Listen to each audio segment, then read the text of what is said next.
What up, people? It's your boy C4 coming back at you with another video. I want to thank everybody who checked out my last Top 10 Tuesday video. Today's Top 10 subject is most disappointing video games. I want to thank everybody who stopped by, who checking this video out, and let's start the show. Welcome to another episode of Top 10 Tuesday. He's black, he's brutal, he's boss.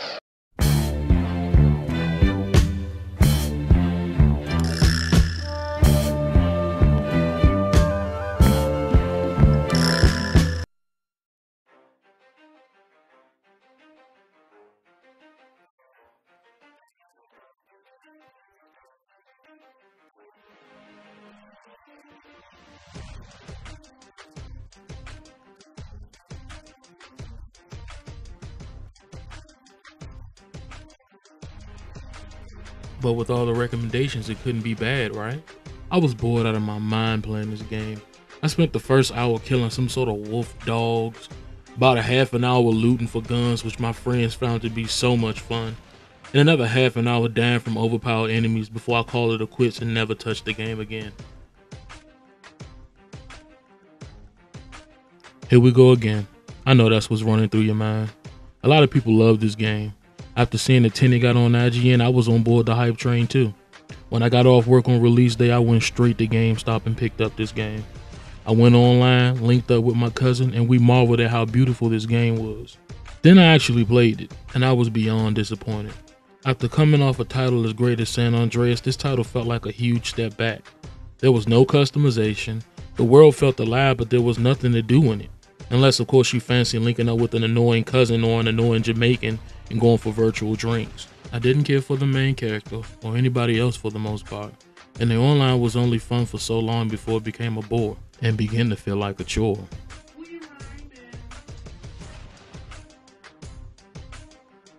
When I heard they were going to be releasing a music game where you will be using a real 1/3 scale guitar that could also be used to teach you how to play guitar, I got excited. This would be releasing just in time, as music games were becoming staler than a slice of bread in June that had been pulled out on Christmas. However, my dreams were shattered shortly thereafter. Trying so hard to be different, they set themselves up for failure. With lackluster visuals, an unresponsive controller, and less than fun gameplay, this train wreck soon found its way to the game graveyard in a bargain bin. This is why I hate trailers. They forever give off false images that the actual game will never live up to. When watching these guys free run while shooting, I thought this looks awesome. Then I actually get the game and they found a way to turn a concept so cool into a game so mediocre. The ideas were there, the visuals were great, the customization was awesome, but the AI was terrible and the gunplay was boring. Sadly, this title turned out to be nothing more than a generic first-person shooter. Finally, we're able to walk and shoot in a Resident Evil game, and it's a walking piece of shit. This game lacked everything: horror, depth, and most of all, fun. I couldn't play this title past the first 2 levels because it was so damn mediocre. Now, up until this generation, the Xbox has never had luck when it came to wrestling games. So when I heard THQ hired a new development company to work on the next WWE game, I was more than excited to see what they could bring to the table. After seeing the graphics for this game, I was sold. This was hands down going to be the best looking wrestling game to date. However, there was the catch. Those beautiful graphics would cause the developers to abandon their duties on the gameplay and presentation. Graphics aside, this game was a mess.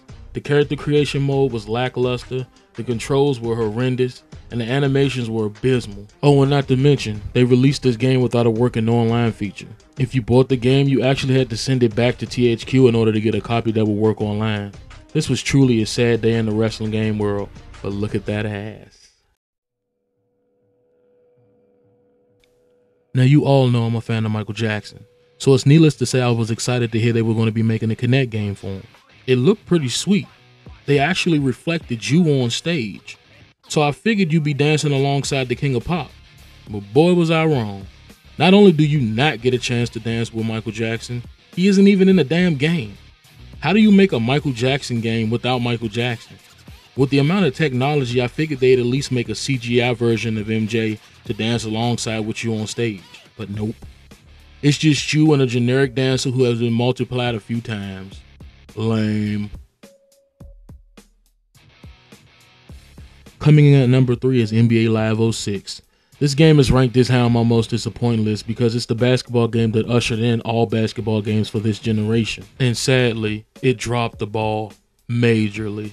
This game showed the potential the next gen games could have graphically. Hell, this game looks on par with, if not better than any 2K game to date.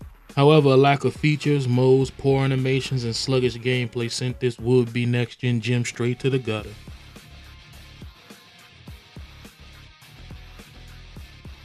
I was a huge fan of Def Jam Fight for New York. I'm sure a lot of people wrote this series off because it's hip-hop heavy. However, the first two were pretty good fighting games with some decent stories, wicked levels, and some solid gameplay. This title, on the other hand, was 100% pure ass. This game visually was amazing, but the gameplay, story, and controls were horrible. I don't know why EA feels as if everything should always be placed on the right analog stick. It might have worked for Fight Night, but not for this franchise. The gameplay was bad, the story was even worse. I remember once receiving a phone call from Mike Jones saying he was stuck in a gas station bathroom because a single paparazzo was trying to take a picture of him. I was like, what the fuck? Bad story, bad gameplay, bad idea. It's a shame too, because the first two were pretty well put together. I don't know what it is about third versions of games, but it's like the company is always so pressed to give people something new, they forget what made us fall in love with it to begin with. Saints Row the Third falls victim to this same syndrome. I was a huge fan of Saints Row 1 and an even bigger fan of Saints Row 2. So it's needless to say, when I heard they were going to be making the 3, I was super excited. I watched the trailers and went to the forums religiously. I couldn't wait to get this title in my hands. I even pre-ordered it. I haven't pre-ordered a game since 2007, so that should tell you how hyped I was for this title. But boy, was it a letdown. Was it a fun title? Yeah, it was fun, but it wasn't Saints Row. It was too over the top, and the characters were too far from their original selves. They turned Shaundi into a grade A bitch, and they killed off the series' greatest character, Johnny Gat. The characters you recruited this time around were lame. A pimp with a voice box, a luchador, and a computer geek. The games this time around were even more uninspired. A lot of people liked this title, and it got some pretty decent scores, but the reason this is number 1 on my most disappointing list is because it was not true to its roots. Sure, the first 2 Saints Rows were comedic, but this was pretty much a 3-ring circus. This your boy C4. Chat with me. And I'm out, and I'm out, and I'm out, and I'm out, and I'm out, and I'm out, and I'm out.